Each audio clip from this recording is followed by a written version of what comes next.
Welcome to the Business Mechanic Show, where we tune up your business strategy and rev up your leadership skills. I'm your host, Vaughn Sigmund, co-founder of Results Driven Leadership, the go-to place for companies looking to supercharge their management team's performance. If you're hungry for actionable insights to improve your leadership style, you come to the right show. And today's show is one I think is going to be particularly impactful for just about anybody who got attracted to this title today. We'll taking a deep dive into the lessons learned from the groundbreaking book, Extreme Ownership. I haven't done this very often, but this is a book that I think is so pertinent, especially in today's world where more and more there is apparent a leadership void. People are struggling more and more with being effective leaders. And I think these simple lessons that come from Jocko and Leif from the Extreme Ownership book is going to be very pertinent to you. But we're not just going to talk about the book. Of course, we're going to be taking a step further in this. I'm going to share my own leadership experiences, primarily learned, since there's a correlation here, from my Army veteran father, and how those lessons have influenced my business strategies and how I teach these lessons to other business leaders like yourself. I'll also later in the podcast share Jocko's 5 tactics for effective leadership. So stick with this show today to get the most out of it. So if you're ready to take ownership, to learn how to discipline, balance, create strong relationships, all that will dramatically improve your leadership skills and your team's performance, then don't miss today's show. Let's dive in. Let me start by this. My journey, a little background, my journey with leadership goes a long way back. My personal genesis was founded on being raised by a 30-year plus Army veteran, one who received a Bronze Star, a Purple Heart back during World War II. He was in the European front. And I've had the privilege of learning about leadership from a very early age. I got attracted to being a leader from almost as far back as I can remember. I wanted to be the class president in first grade. Wanted to lead people, but I had to learn how. And I've had a lifelong journey, and my father's influence has guided my 40-plus year business career, all enabling me to develop and refine my frontline leadership style of business. So alongside these lifelong lessons, I've drawn from his inspiration, from his military leadership philosophies. I also am fascinated by other military leadership philosophies, and they were particularly well articulated by Jocko Willink's and Leif Babin's book, Extreme Ownership. If you haven't read it, I'll put a link in today's show notes.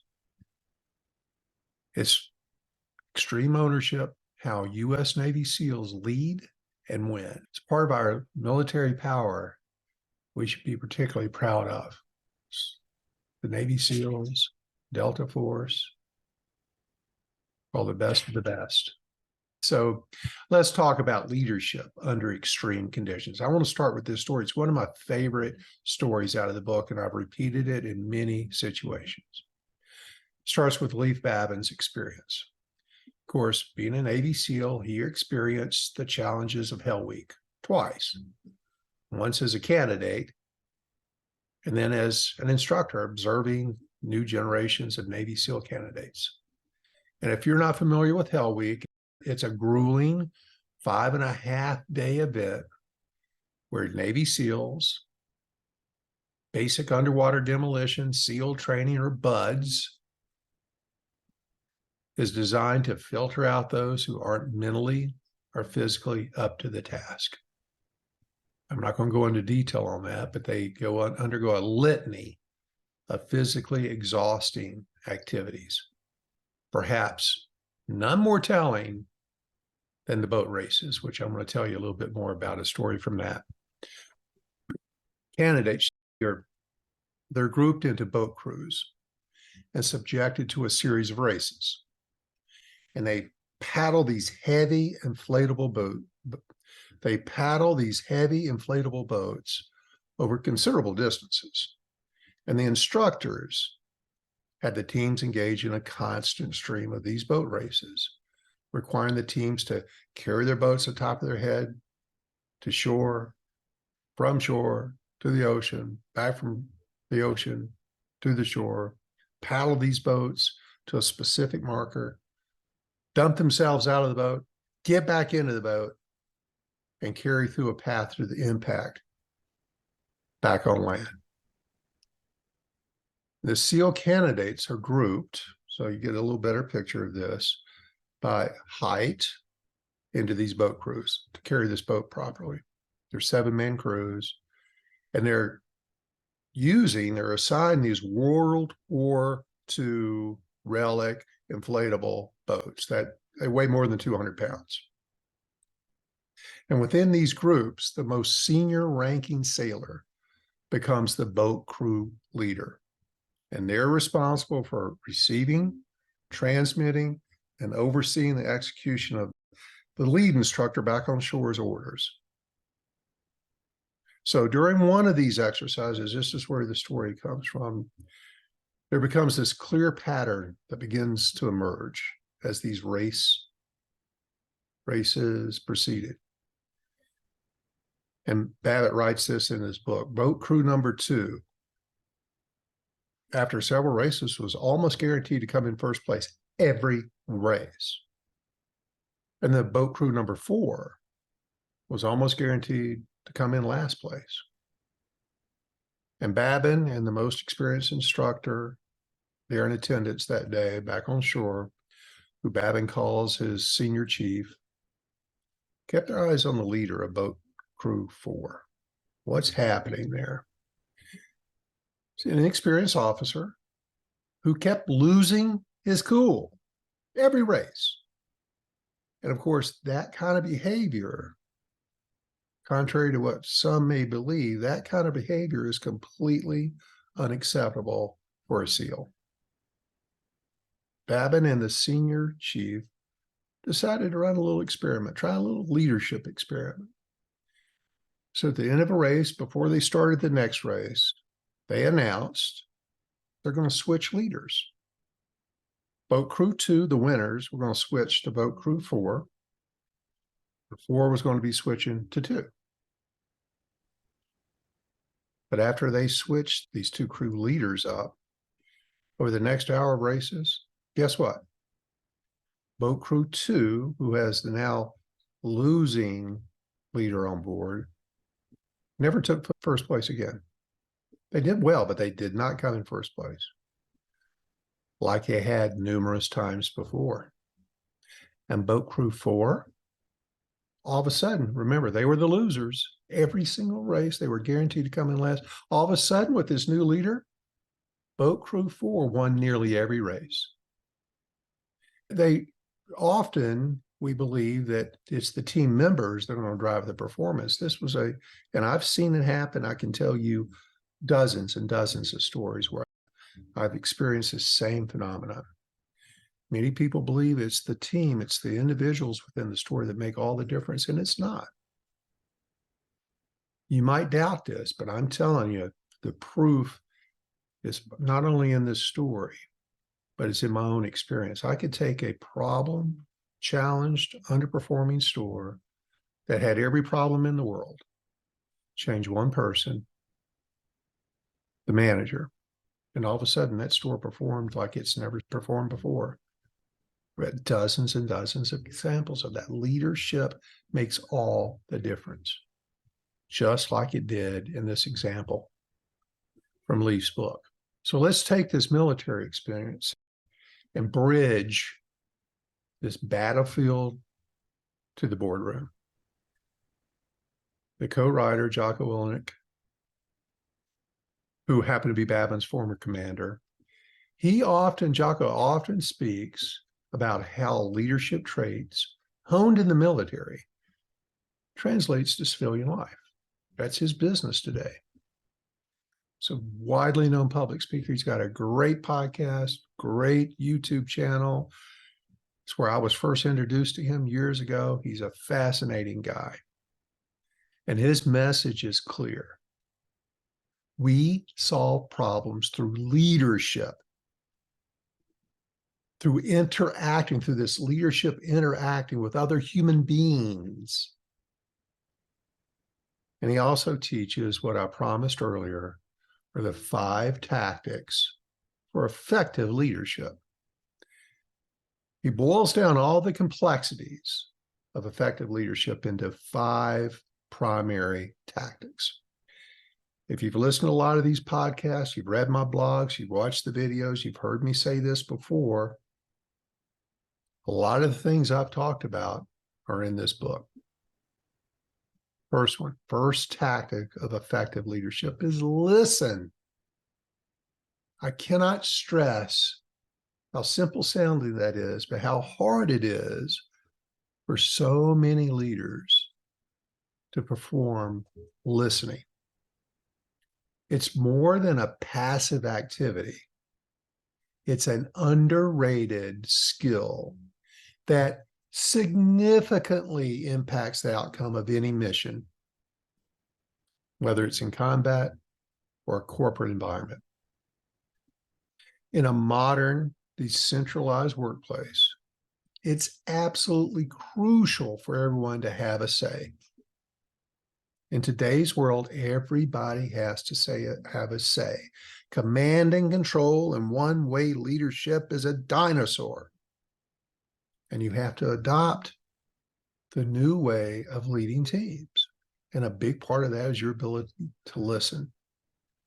It's essential, but it's often overlooked. I had a long conversation, almost 2 hours with one of my coaching clients on Friday. He's an emerging leader, really struggling with this. It's often our self-esteem as new leaders that drive this command and control. We just want to get things done. And we only have one tool, and that's what our instincts tell us to do. And your instincts are generally wrong. You cannot tell people what to do.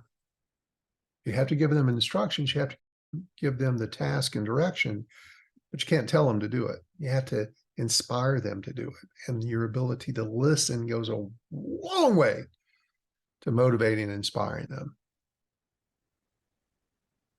It's very overlooked listening skills, but it has the potential to dramatically affect the outcome of both military missions and business endeavors. And Jocko emphasizes in his teachings advising leaders to adopt a decentralized command, better known as empowerment. Take this decentralized approach that allows for input, collaboration, feedback from all the team members. That's how the SEALs do it. They're trained, they're knowledgeable, they want to learn from each other. And before a commander, for a leader sets them off into very dangerous situations, he wants to make sure he's got everybody's knowledge and understanding, their input, and sign off, buy-in. He wants that feedback. That's a sign of a very healthy ego and self-esteem, that you can listen to others. It's confidence. But however, listening goes way beyond merely hearing what others are saying. It's about understanding the nuances. This was a big part of the discussion I had last week. It's about listening and understanding the nuances, asking probing questions, not thinking about how you're going to respond to this idiot's statement about something. And I say that to get attention. It's not about just waiting for you to prove your point. and how right you are. It's never about being right. It's about getting the job done.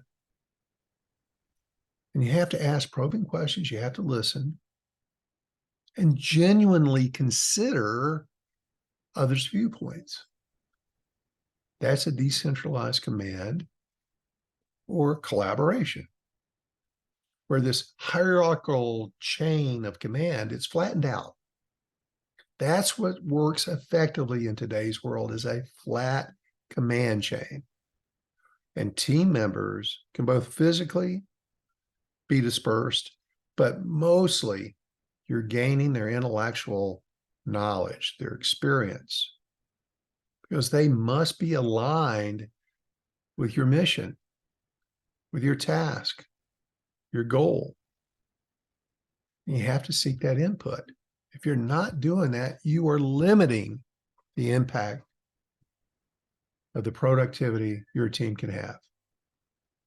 And for this to happen effectively, listening has to be proactive. It has to be part, you have to know going into it that I must listen to everyone and pick up on all these nuances. It forms the basis of trust. And that trust is essential to ensuring that everyone feels that their input is valued, which thereby encourages more open dialogue. The more you encourage it, the more you listen, the more you take advice, utilize others' advice, not all of their advice. I'm not talking about it. Everything goes into the pot and gets used. You got to filter through some of it, absolutely. But in my own leadership development, both how I was developed and how I teach others was heavily influenced by watching my father. And from that, I've continued to hone over 40 years in my frontline experience. Listening. It's a cornerstone. It's been a cornerstone of my ability to effectively do. Was I perfect? Hell no, I was never perfect. But I was better than most at this particular skill. And it allows for mutual respect. In order to be respected, you have to respect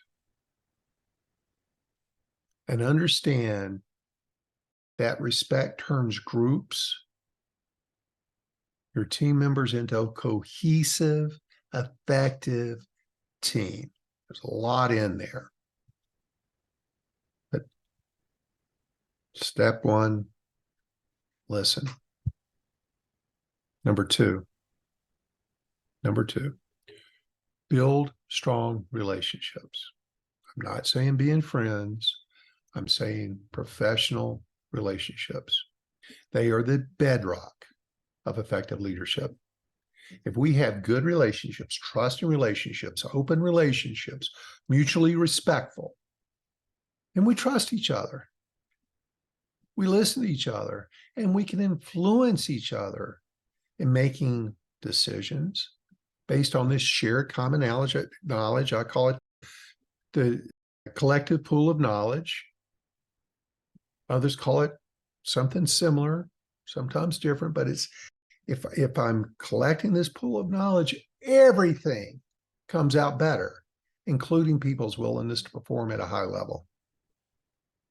It's not an ancillary aspect of leadership. It's fundamental to achieving collective success. Remember, we all have to be successful together. And Jocko underscores this intrinsic value of solid relationships. He highlights the symbiotic relationship of trust, effective communication, which we're going to talk about within a team. The team members have to rely and communicate with each other. And you as the leader create that conduit and that willingness to do.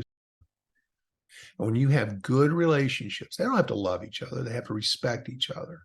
When we have good relationships among team members and leaders, it fosters this fantastic environment of mutual respect and open dialogue. And in this space, trust becomes the currency that enhances every interaction. This allows for constructive listening, meaningful influence, both on you and on others, and collaborative decision-making. Said it again. And if you emphasize relationship building with your team, it will resonate deeply with them. And I watched it with my father. The relationship, he was their boss, he was their leader, but he knew them, he listened to them, he gave them breaks, he overlooked when he needed to. He chewed ass with the best of them, believe me. But watching him in the short time that I have with him in this world, I learned a tremendous about this particular topic. Good relationships are not built overnight. They require consistent effort to gain these shared experiences, mutual respect, continuing and ongoing work to understand each other's perspectives. Your way is not the only way. Give that up, please. Because the reward, if you do so, is immeasurable. Because a team bound by trust and mutual respect is so much better equipped to face challenges head on, to solve complex problems, to think collectively, and ultimately to achieve the objectives, your goals. So please, as a leader, invest your time and energy into building strong relationships with your teams. They do not have to go to the happy hour with you. It's not like they're coming over for parties. That's not what I'm saying. It's getting to know them, supporting them, knowing what their goals are, supporting them in their goals, being respectful and trusting of them. It's not a nice to have, it's a must have. It's an operational imperative for any leader that wants to commit to excellence. Number three tactic, practice discipline. Now, that may sound on the outside a little differently than what discipline really is, but it often is misconstrued as rigidity or authoritarianism. It's not what it is. I'm not contradicting myself. It's actually being a liberator. It's about setting boundaries within which creativity and innovation can flourish, both for the leader and the team. See, discipline is the unsung hero of effective leadership. While many people associate with rigidity or top-down approach, commanding control, authority, I have found that in alignment with my team, which is Jocko's philosophy as well, watching my father's military approach, that discipline is the catalyst to freedom because it establishes the framework and the boundaries to make it clear what is expected. There we go. There it is. It's clear what's expected within those boundaries. It's the standards of which we behave, standards which we perform, but with enough freedom that individuals are free to innovate, to think creatively, thus excel. A disciplined leader ensures clearly that their team knows their objectives, knows the guidelines, knows the rules within which they operate. Standards drive success, but they have to be clear, they have to be fair, fairly applied. People need to be held accountable. Discipline, accountability, that drives success, but it's not authoritative. You got to remove any ambiguity. You can't be different. You can't apply the rules differently to different people. You can't be a different leader on different days depending on your mood.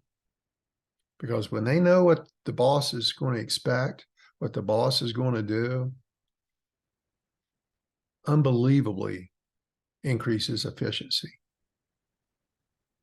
and you get all that emotional energy out of fairness and the boss is in a bad mood and unapproachable, all that crap out of the way, then they focus their energies on the task at hand, what really matters, getting the job done. And in a disciplined environment led by you, there's no second guessing of what should be done. We all know what needs to be done because that's how we do things around here. Everybody understands their role. They practice their role. They understand the processes. And they understand how their role, what they deliver, aligns with the larger mission. Do you have a mission in your organization? Do you have a mission for your team? If not, please go listen to my podcast on that. Because through discipline, a leader can create a sense of order. That's what we need in life, a sense of order that not only keeps us aligned, but it also allows the freedom to take initiative. This authoritative approach that so many unknowing leaders, young, undisciplined leaders, they stymie initiative. Think about that. If it's only your way and you don't care about listening to them, you don't have a relationship with them, why in the world would they take initiative to try something when they know you're going to squash it? So it should not be viewed as a limitation, but it's a structured pathway to successes. This is how we do things. But everybody's had a say in how we do things. And it's very clear that we all do it the right way every time with our own innovations that get us in there. That's a very complex topic. We can talk about that later. Number 4, tactic number 4, strike a balance.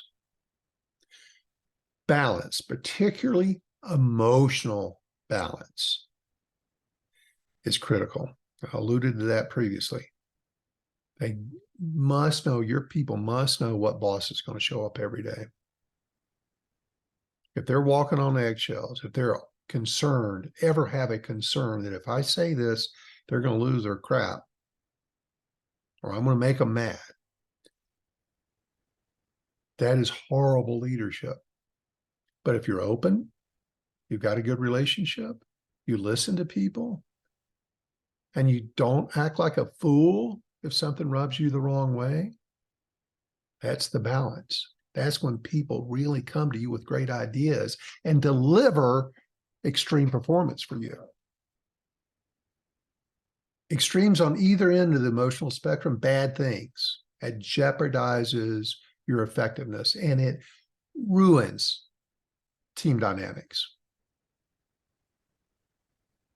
I mention this all the time, so I know I'm repeating myself. I ask that question, who's the worst boss you ever had, in every interview? And this always comes into that description of the worst boss. So I never knew what to expect out of them. They were hard to predict. I never knew how they react to things. Their standards changed from minute to minute. Their standard was different for me to somebody else. And most importantly, they lost their temper. They lost their temper. And listen, I've lost my temper. Guilty as charged. We're all just human. So you're not going to be perfect. I certainly was not, am still not perfect. But as long as that is a very rare occasion, you're winning the game. Because striking this balance is pivotal in leadership. And again, it's a lesson I've internalized from watching my dad. And also it's widely espoused by Jocko. Emotional balance is especially critical when something bad's happening. You got to be the steady rudder. You cannot be volatile. You cannot be unpredictable. On the other hand, emotional detachment, like you don't care. I can't tell you this is another one of those descriptors of the worst leaders somebody's ever worked for. So they never spoke to me. They walk in the office, they walk by a dozen people, never make eye contact, never say hi, never acknowledge certain people existed, only their favorites. When you're emotionally detached like that, you have no emotion. That's just as damaging. So being overly emotional, having no emotion, both very bad things. That undermines your team's trust in you, thus their performance. So as a balanced leader, you must understand the importance of modulating your emotional responses. Count to 10. And even the good stuff, you need to have emotional responses to good things, but not over the top. It's different situations, both on the analytical side, the empathetic side. Those have to coexist. You have to maintain this emotional equilibrium. And then again, back to this nuanced. You can be much more nuanced, thoughtful in making decisions where you're taking the whole picture into the frame, asking opinions where your team members feel both supported and sometimes challenged. I'm not saying everybody gets a free pass. It's okay to challenge people in a respectful way. Challenge them with questions. So know their whole lesson. So this goes past the emotional realm as well. Work-life balance, being fresh at work, being tactical versus strategic. Many people swing way too far the other. You have to have that balance. And the balance between discipline, because you must hold people accountable. They have to get there on time. They have to follow the rules. But you also have to have some freedom. That's where you have to free your mind a little bit. Be balanced. You have to learn the art of overlooking at times, but not past the framework that's instilled. Being good at balance, in fact, and it impacts a leader's effectiveness. The effective leader's health as well. I have to have that conversation with certain people. If they're working hard, they're frustrated, they don't rest, they don't take their downtime. That's not balance. You don't realize it when you're coming to work mentally tired and drained and frustrated, how that affects your team. So get your rest, take your downtime. Last one, this is the one that my father drilled into me. And to this day, it's the best lesson he ever taught me. And it's Jocko's fifth tactic. It's the principle of extreme ownership that holds a leader must take full responsibility for their team's performance, especially when it's not good. I and Jocko both advise making smaller, quicker decisions that can be adjusted as needed rather than waiting for a massive, overreaching, overarching solution. It's not just taking ownership, it's just not a directive, but a philosophy that can significantly elevate your team's performance. Take the heat, take the bullet for them, have their back.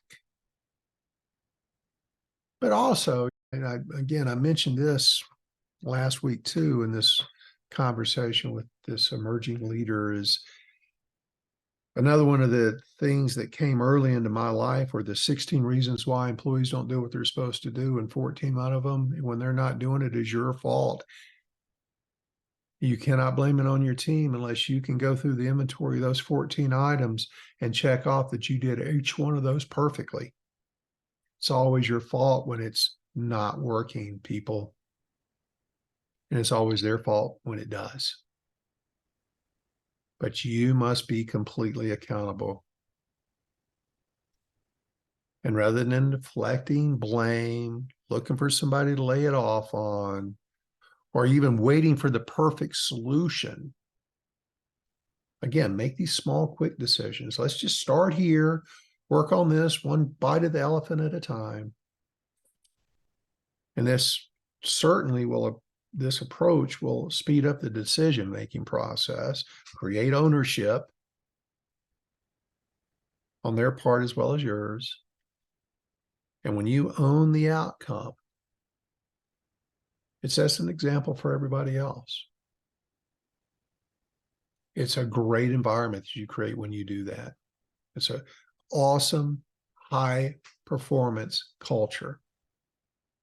It's okay for people to make mistakes too. And when you're playing on defense all the time, if you're playing to just not make mistakes, man, are you stifling your ability for your team to be effective. It's hard for anybody to perform under that. It may be very comfortable for you, but it is not good for the greater of the population. And very often we forget, this is the second point of all this, when things go right, you have to celebrate that. I've stopped more than a few folks in their tracks. When they come to me, they got a big smile on their face. We just had the best month we've ever had. That's awesome. Congratulations. What did you do to celebrate? Silence. Oh, I guess I should maybe do that. Yeah, you should do that if you want it to happen again. Celebrate your success. It doesn't have to be a Super Bowl party or something. Just celebrate it. Buy a cake, buy lunch, hand out awards, have fun with it, but celebrate it. You need a continuous feedback loop. It's a big part of the framework, the competency-based framework with all of my clients, we build into their companies. And part of that is a continuous 30-day loop.